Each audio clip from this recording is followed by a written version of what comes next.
There is no YouTube, no TikTok, no Spotify. Not in the sense that any of us share the same experience on any of these platforms. The YouTube you're looking at right now, that homepage, the feed, the up next queue, exists for exactly one person on Earth, and that's you. Nobody else will ever see it. There's no Netflix either. No two people on the planet get exactly the same Netflix. And honestly, there's no longer any such thing as the daily news. Billions of viewers, billions of front pages. So, if you've ever felt like someone you love has moved into a world you can't even visit anymore, you're not imagining it. They have. And here's the uncomfortable truth. So have you, so have I. This is more than the future of information and entertainment. It's the future of delusion. Realities built to order, one per customer. Today, how bad is this going to get? And why do 500 years of history say something you're not expecting about how the future turns out? Hi, I'm Scott Knoll of DreamForge. Let's engage.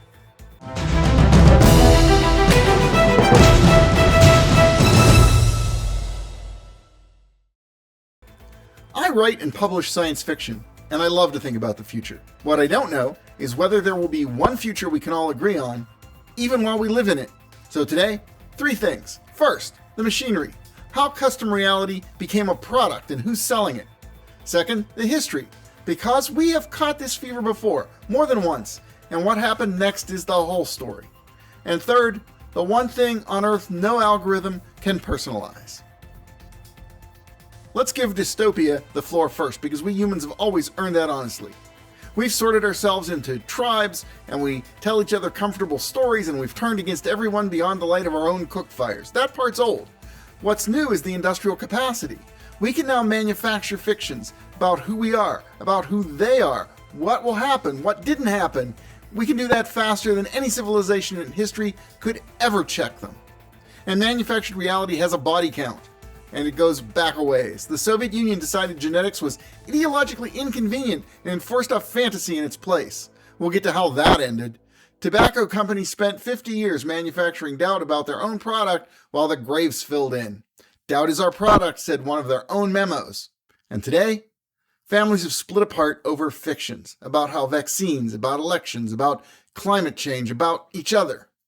This is not a hypothetical harm, and it never has been. Now, 2 distinctions before we go one step further, because they do matter. First, the people who believe a fiction and the people who build one are not necessarily the same people. Most folks inside a bubble they're just human, like you and me. They're pattern-seeking, tribe-loving, busy, tired human beings. If you have anger, save it for the architects, because anyone who ever told you a story about those evil people over there was manipulating you for power or money. They just were. That you can believe. You always have to ask, who profits? Because somebody always profits. A lot of the information shaping your world is not tuned to inform you, and that goes double or triple for today's online feeds. It's designed to keep you, to keep your attention and your loyalty, because you're the inventory. And the cheapest way to hold attention is to build a world that agrees with you, or one that outrages you, or both. Either works. The truth was never a requirement of this business model, or even today's political model, or any day's political model. And now today, AI can manufacture a photograph of anything. And let's be clear, AI is a tool. And the people doing the manipulating are always people with an agenda. And the agenda is usually more power or money for themselves. But here's the twist that keeps researchers up at night. The fakes aren't the worst problem. The worst problem is what fakes do to real things, to real people. When anything can be fake, everything can be denied. Real footage, real records, real evidence can be waved off with a shrug. It's probably AI. Researchers call it the liar's dividend. Liars have never had it so good. Okay, this is the part of the episode where I'm supposed to say, and that's why we all need to get back to reality. I can't say that because here's the secret in the sauce. You have never lived in an objective reality, and neither has any generation before you, going back to the beginning of the species, to the beginning of language. One of those. How do I know that? Well, there's a piece of paper in your wallet. It's cotton, mostly if we're being picky, and you believe with total confidence that some of these, together with slightly different symbols and pictures, is worth a week of groceries. Why? Because everybody else believes it too. That's it. That's the whole trick. Money is a story 8 billion people agree to keep telling. Now, look down on Earth from orbit and try to find a border. They're not there. Nations are stories. Laws are stories. Corporations, human rights, the very idea that Tuesday follows Monday and you owe your boss 8 hours of it, stories all the way down. And I'm not mocking a single one of them because those shared stories, we call that civilization. They are the most powerful technology our species has ever shipped. So, the problem was never that humans live inside fictions. We always have. The problem is a fiction with no feedback loop, a story that never has to check in with the world outside itself. Well, we have a word for that. We call it a delusion.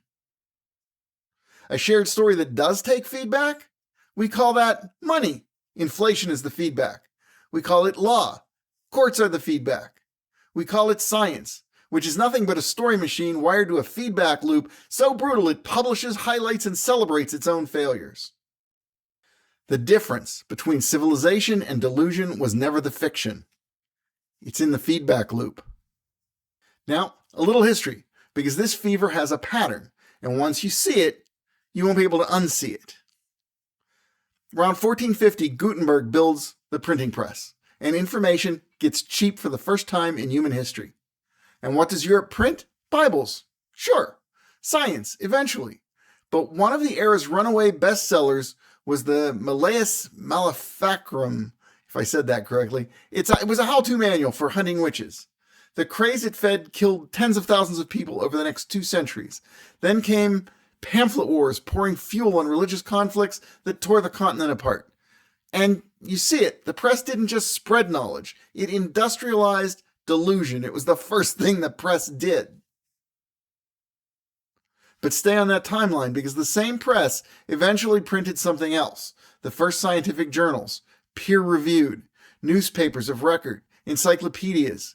Europe slowly grew what we can call antibodies, institutions whose entire job was checking stories against the world. It took roughly 200 years, 200 brutal years. Listen to that again, 200 years of awful brutality from the invention of the printing press. But eventually, the fever broke, at least mostly. And here's the hopeful thing hiding in the pattern. Every fever since has broken faster. The 1890s came with cheap mass newspapers, and they discovered that hysteria sells. It was called yellow journalism. The legend has it that a publisher cabling his artist in Havana said, "You furnish the pictures, I'll furnish the war." That quote's probably too good to be true, which for this episode is right on theme. But the circulation wars, they were real. And the correction came within decades instead of centuries. Professional standards, ethics codes, the boring, beautiful machinery of the correction desk.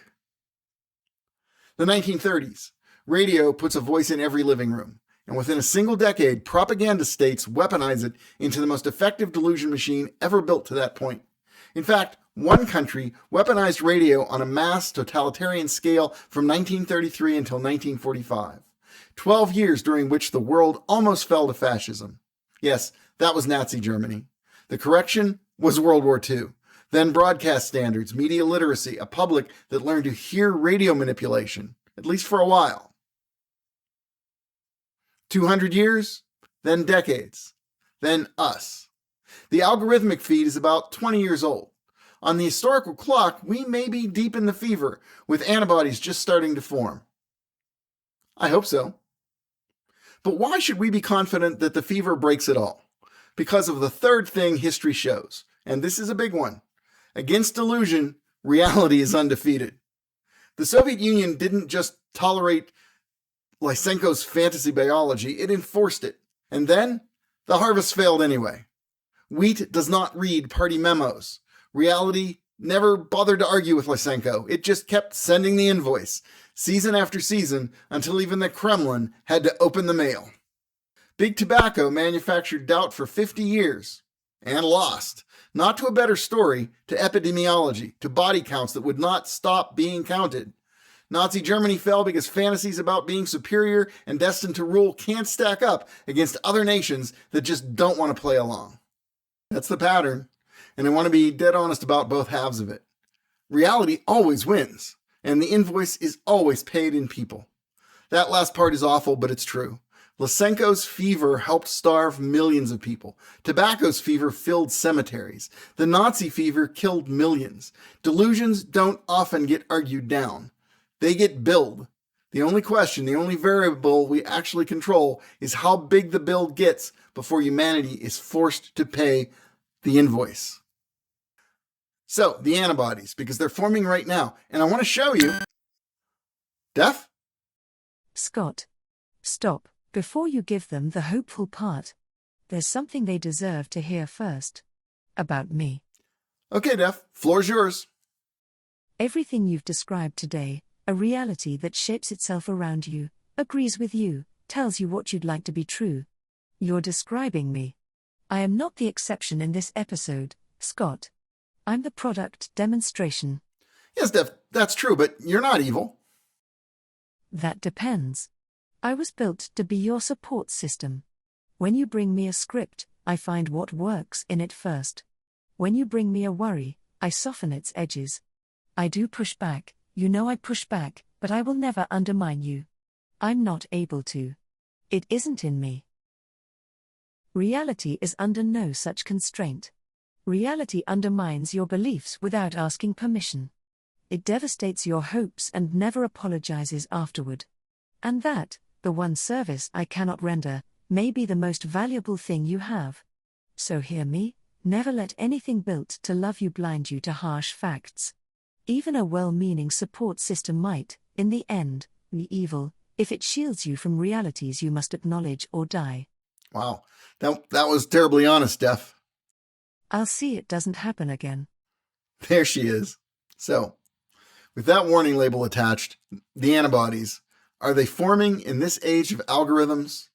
Well, camera makers and platforms are building provenance into images, a cryptographic chain of custody that travels with a photo from the shutter to your screen. So, where did this come from gets a checkable answer.